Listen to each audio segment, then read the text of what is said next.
que bem farei para conseguir a vida eterna. Por que me chamas bom? Não há bom senão um só, que é Deus. Se queres, porém, entrar na vida, guarda os mandamentos. Quais? Não matarás. Não cometerás adultério. Não furtarás. Não dirás falso testemunho.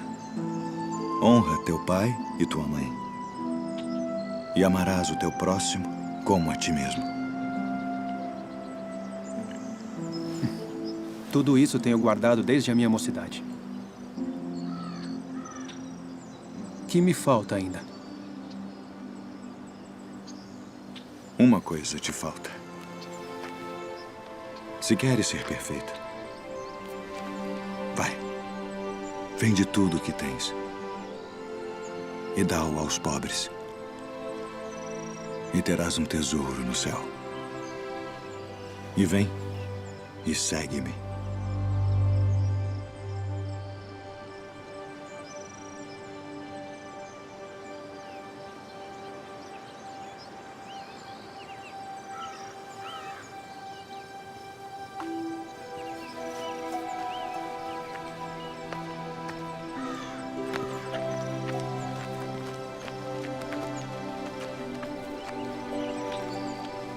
Em verdade vos digo que é mais fácil passar um camelo pelo fundo de uma agulha do que entrar um rico no reino de Deus.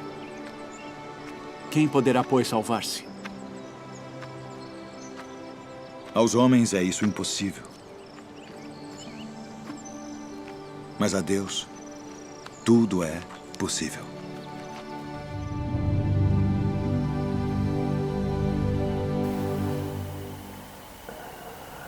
Saudações, meus irmãos. Sejam todos muito bem-vindos a mais uma exposição doutrinária dos sábados vespertinos de nosso Instituto Espírita Terceira Revelação Divina. Essa maravilhosa representação que acabamos de assistir, produzida pelos recursos da cinematografia moderna, permite-nos imaginar com maior riqueza de detalhe como poderia ter sido aquele encontro narrado nos Evangelhos entre o moço rico que interpelou Jesus questionando-lhe sobre como poderia obter a vida eterna.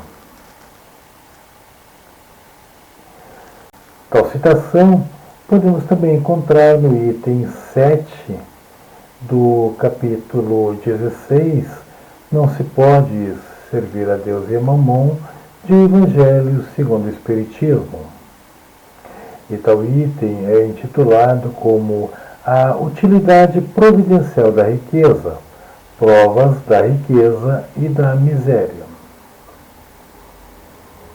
E é sobre isso que falaremos nos próximos minutos. Teceremos algumas considerações para que possamos responder o seguinte questionamento que eles apresentam. A riqueza constitui um prêmio para o homem ou uma prova muito difícil? Talvez muitos de nós respondamos já de imediatamente que constitui uma prova muito difícil. Entretanto, também podemos admitir que alguns até respondam que é um prêmio concedido pela divindade, justamente pelo esforço, pela dedicação em um trabalho, alguma tarefa do qual nos acabemos nos comprometendo. Então, podemos imaginar que se ao longo do desempenho dessas tarefas, com o passar do tempo, acabamos conquistando a riqueza e então a consideramos como sendo um prêmio, uma graça concedida por Deus. Entretanto, a doutrina espírita nos ensina que, em verdade, a nossa existência toda é permeada de aprendizados, de provações. Verdadeiramente, não existe nada de graça mesmo, somente o incondicional amor da divindade, pois que Deus, soberanamente justo e bom, a todos nós concede de forma igualitária o seu incondicional amor. Então, somente isto que recebemos de graça, que na verdade não é pouca coisa. Imaginem que Pai amoroso esse, que não importa quantas vezes nós erramos, que Ele infinitamente nos concede a possibilidade de nos reerguermos. E Ele nos auxilia ainda, ainda permite que seus colaboradores, aqueles espíritos mais evoluídos, nos cerquem e nos sugiram boas ações, nos induzam a conseguir melhorias em nossas existências. Então, mas voltando a essa questão, como ocorre esta provação? Por que é uma provação? Será que Deus, onisciente, onipresente, onipotente, olha para cada um de nós e aponta com o dedo, como quem diz assim, você será submetido a esta ou aquela provação, porque assim eu quero? Não é assim. Porque se assim fosse, não haveria necessidade dele ter nos criado justamente com este diferencial que é o poder da escolha, o livre-arbítrio. Nós podemos escolher entre o bem e o mal, entre o certo e o errado, e isso é que nos distingue. Isso justamente é que nos conduzirá à condição de espírito puro, que é o ápice da existência do espírito. Fomos criados simples e ignorantes em um tempo desconhecido, mas atingiremos o patamar da evolução relativa máxima possível a um espírito, que é de tornar-se um espírito puro, tal qual Jesus Cristo. Em um certo tempo desconhecido, todos nós seremos tal qual Jesus Cristo, e assim como Ele, também receberemos tarefas de responsabilidades imensas neste universo infinito. Então, vejam que Jesus não é o único espírito puro. Existem incontáveis números de espíritos puros, tal qual Jesus, cuidando da manutenção deste universo e de várias outras humanidades. Mas vamos retornar ao que havíamos comentado sobre a questão da aprovação. Como é que isso ocorre? Ora, se temos o livre-arbítrio e, portanto, a consciência de que precisamos melhorar, ocorre então que no entrevidas, lá na erraticidade, onde nós espíritos nos encontramos quando deixamos a vida física, lá nós programamos a nossa nova existência. Mas isso não é uma coisa tão simples assim. Eu deixo uma existência física e já imediatamente vou sentar com o meu notebook ou então com um bloquinho e vou anotar o meu novo programa reencarnatório. É assim que chamamos, programa reencarnatório, aquilo que nos propomos a realizar, a aprender em nossa próxima existência. Então, este programa reencarnatório, normalmente, ele é produzido sob a assistência de benfeitores que nos conhecem muito profundamente, conhecem nossas potencialidades, nossas habilidades, nossas fraquezas e nos aconselham a determinados caminhos. Então, esse planejamento é construído com a nossa participação. É claro, nós podemos opinar, nós podemos escolher, mas nem tudo que nós escolhemos poderá ser aceito para aquele programa. Muitas vezes ocorrerá que nos será sugerida alguma aprovação e nós precisaremos realmente passar por ela. Sabe, é como, fazendo uma analogia assim, como uma analogia com os games modernos hoje que a gurizada se utiliza, existem determinadas fases que não tem como pular, é preciso passar por ela. Então, haverão provas que nós teremos que passar, teremos que adquirir aquele aprendizado, queiramos ou não. Claro que nós vamos sempre acabar aceitando, porque nós chegaremos ao entendimento que não há outro modo a não ser a ter aquele crescimento, a saber auferir aquele conhecimento e, enfim, passar aquela fase para dar a continuidade em nosso processo de aprendizado. Então, vamos considerar agora a seguinte situação. Como somos seres que estamos em constante processo de evolução, é lícito, então, entendermos que, num passado mais distante, haviam coisas que eu não sabia. Quem sabe, inclusive, eu tivesse algumas fraquezas, algumas compulsões, e que ao longo de minha trajetória evolutiva consegui corrigir muitas delas, mas outras ainda rezam adormecidas em meu interior para que possam ser corrigidas ao longo do tempo. Todos nós já ouvimos falar na grande lei de causa e efeito, e essa lei rege toda a existência. Assim, também muitos ouvimos falar no dito popular como Deus dá o frio conforme o cobertor.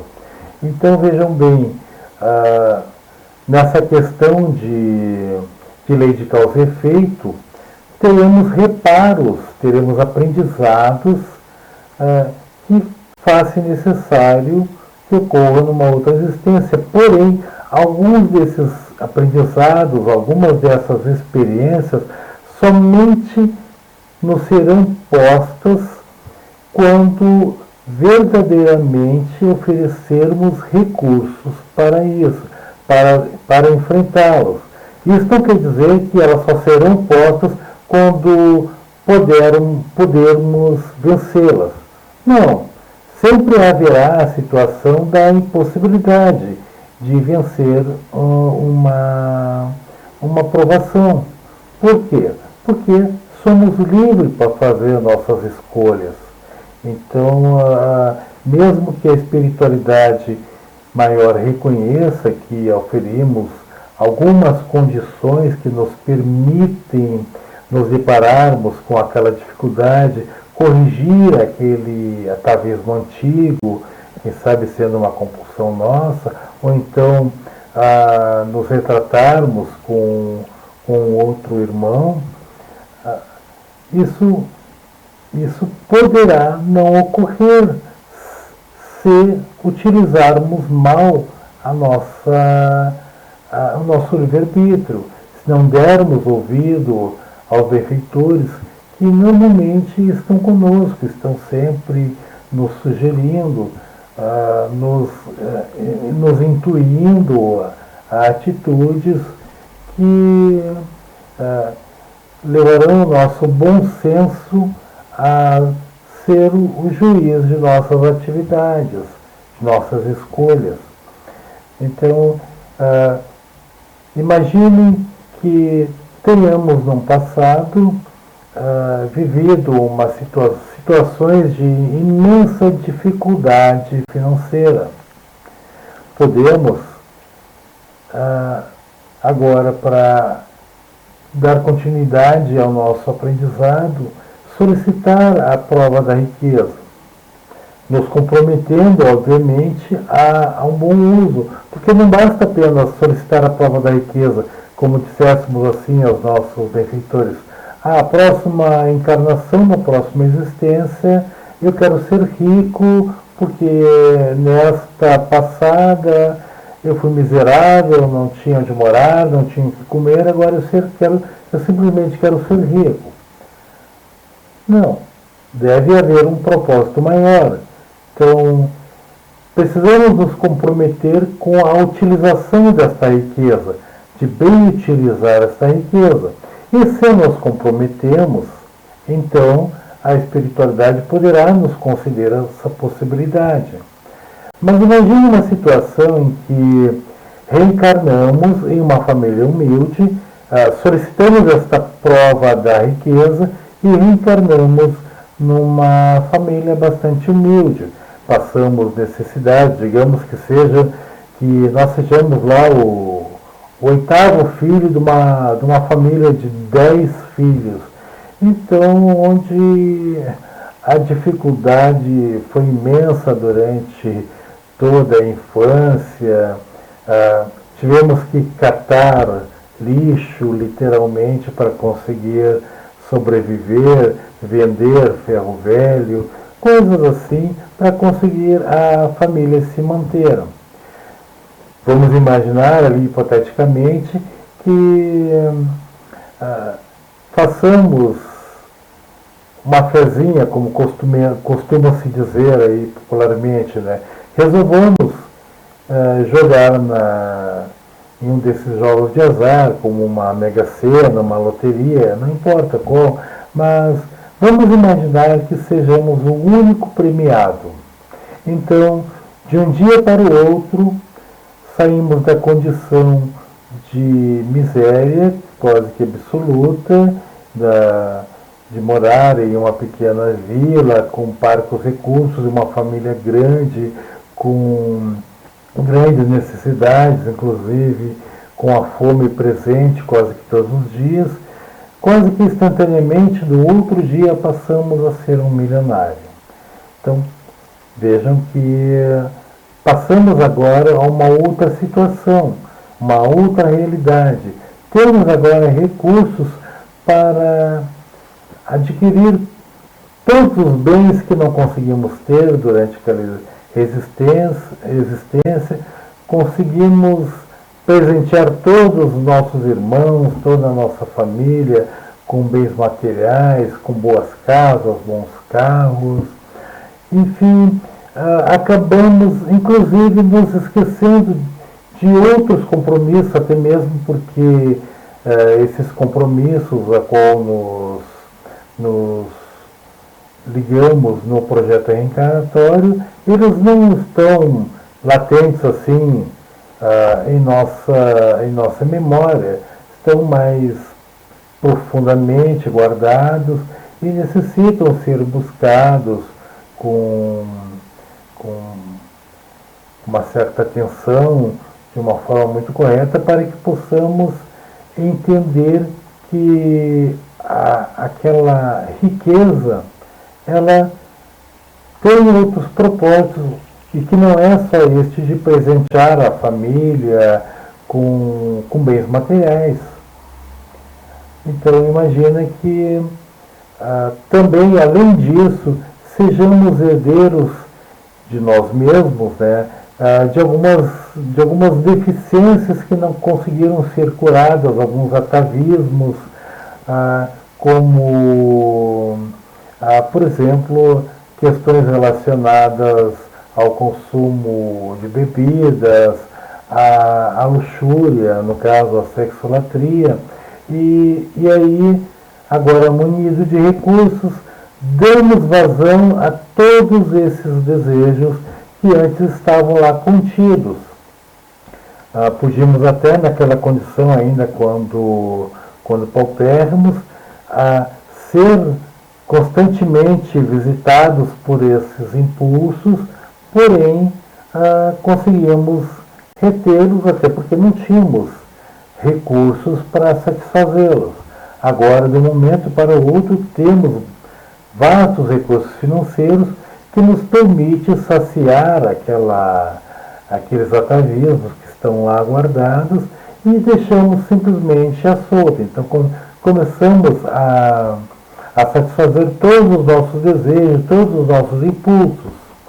Percebam o perigo daí. Então, é muito provável que acabaremos findando a nossa existência por consequência deste exagero, desta má utilização da riqueza. Existem, inclusive, algumas literaturas espíritas que trazem narrativas como aqui, algumas vezes, a espiritualidade superior poderá, inclusive, nos interromper aquela existência, achar uma forma de nos interromper aquela existência para que não nos comprometamos mais ainda com as leis universais, com a grande lei de causa e efeito, que não possamos causar um grande mal. Então, muitas vezes, a própria espiritualidade superior poderá nos abreviar. Então, vejam o quanto é difícil esta provação da riqueza, porque nenhum de nós no passado foi um anjo. Ao contrário, nós viemos num constante processo evolutivo. Então, é muito mais fácil admitir que, se de uma forma inesperada galgássemos uma situação em que nos oferece grandes ganhos, vultuosos ganhos, nos colocando quase que imediatamente em uma situação de riqueza, é muito plausível acreditar que nós iremos falhar e iremos falir também. Não apenas falhar o nosso projeto, mas também nós iremos falir financeiramente, jogaremos fora a riqueza. E essa riqueza, em verdade, sabemos que foi uma concessão divina. Ele nos oferiu com uma provação. Se conseguíssemos passar a provação, a manteríamos. Então não se trata de uma questão de punição divina, mas ao contrário de uma ação da natural lei de causa e efeito. Se plantarmos ortigas, colheremos ortigas. Se plantarmos frutas, colheremos frutas. Então é assim que funciona. Isso nada tem a ver com questões de punição divina. E por que não admitir como uma premiação? Bom, justamente porque nessa concepção da doutrina, diferente da nossa concepção aqui, de nosso mundo, em que nós acabamos, numa falsa ideia de educar, acabamos premiando esforços. Isso causa, de uma certa forma, a competição. Em algumas escolas se utiliza já há bastante tempo esse recurso da competição. Alunos são incentivados a competir uns com os outros. O melhor é premiado, o melhor ganha uma viagem, sabe? Mesmo dentro de empresas também se promove competição, porque o objetivo da empresa é oferir grandes lucros. Então, uma forma de incentivar os seus funcionários é justamente prometendo-lhes um ganho extra no final de ano, alguma coisa assim, e que vai incentivá-los a trabalhar cada vez mais. A divindade, porém, não age conosco desta maneira, porque ela sabe que cada vez mais que incentivamos a competição, mais nós estamos deformando o ser humano, mas nós estamos criando a diferença. Muitas vezes é sabido de questões que algumas competições geraram, inclusive, desavenças e até mesmo aniquilação de um dos indivíduos que estavam nessas disputas justamente para conseguir o maior reconhecimento, a melhor posição. Então, vejam que, diferente da estrutura funcional de nossa sociedade, que tenta premiar o melhor, a divindade ela age conosco de uma forma diferenciada. Ela busca nos submeter a provações que constituem-se oportunidades de aprendizados. Outra coisa aqui que é importante a gente entender: como seria a prova da miséria? Ela seria mais fácil, mais difícil? É comum dizermos que a prova da miséria é mais fácil que a prova da riqueza, porque a prova da riqueza, como falamos, né, ela poderá, e na grande maioria das vezes, ela aviltará as nossas deformações interiores, as nossas deficiências morais. Então, o mundo nos seduz para isso e nós acabamos, então, falhando em virtude disso. Porém, a prova da miséria, ela exige do espírito que a escolhe, ou mesmo que, ainda que não escolha, ele precisa ser submetido a ela como justamente um meio de reparação da grande lei de causa e efeito. Isto requer do espírito apenas uma aceitação, a compreensão de que justamente ele não está sofrendo uma punição divina, mas está tendo uma oportunidade de aprender que pode-se viver com menos recursos, pode-se ser uma pessoa decente sem precisar de grandes recursos financeiros, pode-se ter uma vida simples, mas a verdade é que, ainda que saibamos que a prova da miséria é mais fácil de ser vencida do que a prova da riqueza, se experimentarmos perguntar ao mendigo que nada tem o que comer, que praticamente não tem onde morar, que dorme no relento, que busca sua comida muitas vezes no lixo, nas sobras que ali são colocadas, talvez ele não vai dizer que é tão fácil assim. Para nós até é muito fácil fazer este comentário. Entretanto, vamos nós experimentar dormir no relento, nos tapando com jornais, andar de pés descalços pela rua, independente da época do ano, principalmente nos dias e noites frias de inverno, porque não temos mais um calçado e ter que ficar esperando que alguém nos conceda nos dê ou catar no lixo algum calçado para esquentar os pés. Então é bem mais fácil dizer que a prova da miséria é mais simples de vencer. Entretanto, só quem viveu já a miséria é que verdadeiramente sabe o quanto essa prova também é rigorosa. Claro que ela passa a ser mais fácil porque ela não tem a possibilidade de aventar as nossas deficiências morais. Ela simplesmente vai nos requerer justamente uma posição de aceitação, de compreensão e de entender que aquilo é passageiro. Chegará um momento em que a situação vai mudar, mesmo que ele tenha que passar toda aquela existência naquela condição. Claro que nem todos conseguem chegar a esse nível de compreensão. Como eu acabei de dizer, é muito mais fácil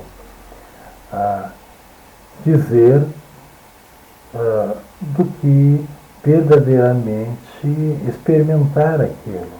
Mas sabe-se que aqueles que conseguem vencer a prova da miséria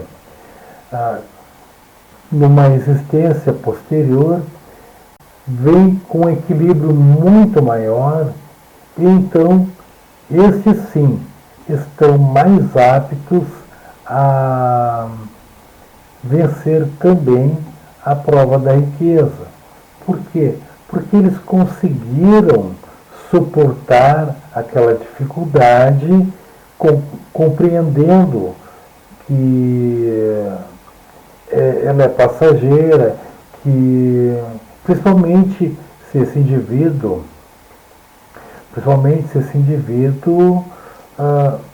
independente da miserabilidade com que viva, ele demonstre já uma certa religiosidade. Então, em verdade, claro, trata-se de um espírito que já tinha certo grau de compreensão e que pediu aquela prova da miséria para justamente experimentar aquela experiência, para conseguir crescer com ela, sentir como é ser muitas vezes escorraçado de algum local onde se está descansando, porque muitas vezes o indivíduo que é dono deste local poderá entender que se está ali sujando, que se está atrapalhando, então simplesmente enxota como se fosse um animal. Então, esse espírito, vencendo essa prova da miséria, ele certamente, se na encarnação seguinte solicitar a prova da riqueza, ele será um sério candidato a ser aprovado nela, porque ele terá já corrigido ao longo de suas existências os seus atavismos.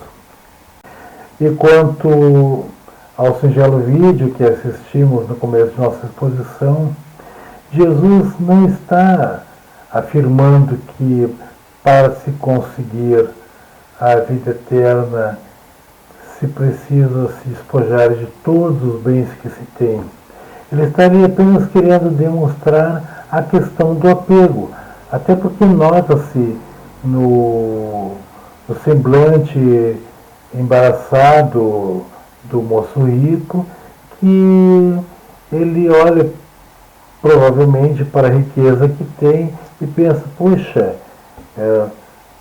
é um preço muito alto a pagar, todas as conquistas, todos os prazeres, enfim, todo o luxo com a qual vive, não apenas ele, mas as pessoas que dependem daquela riqueza também ficariam todas desprovidas. Então, ele fica dentro de uma situação em que ele não consegue ver uma saída a não ser se retirar, porque ele entende que não seria possível viver sem essa riqueza. E efetivamente o que acaba acontecendo com todo aquele que escolhe a prova da riqueza, uma grande parcela, posso dizer que quase que a totalidade, que opta pela prova da riqueza, acaba gerando um apego muito grande por essa riqueza, porque a riqueza é sinônimo de conforto, de facilidades, entende? Da possibilidade de descansar e viajar, sabe? adquirir outros conhecimentos, visitar outras culturas. Isso tudo a riqueza propicia. Então, quando nos colocamos nesta situação em que o moço rico foi ali colocado, quando Jesus lhe responde, também nos sentiríamos embaraçados e chegaríamos à conclusão, muito possivelmente, de que ainda não estamos prontos para renunciar aos bens materiais em prol de uma vida mais simples. Eu gostaria então de finalizar essa exposição com um resumo bem simplificado de uma importante mensagem trazida pelo espírito Lacordaire em 1863, que está lá no item 14 deste mesmo capítulo, em que, na síntese, Lacordaire diz que, independente se a riqueza nos vem por herança ou como fruto de nosso árduo trabalho, em verdade ela não nos pertence. Ela é, sim, um meio de provação, um meio de aprendizado que Deus amorosamente nos concede para que possamos bem utilizá-la, não apenas em prol de nós mesmos, de nossas famílias, mas também de toda uma sociedade. Nada levaremos desta existência a não ser nossos aprendizados. Então, meus irmãos, que desejo a todos um excelente final de semana e que Deus os abençoe a todos.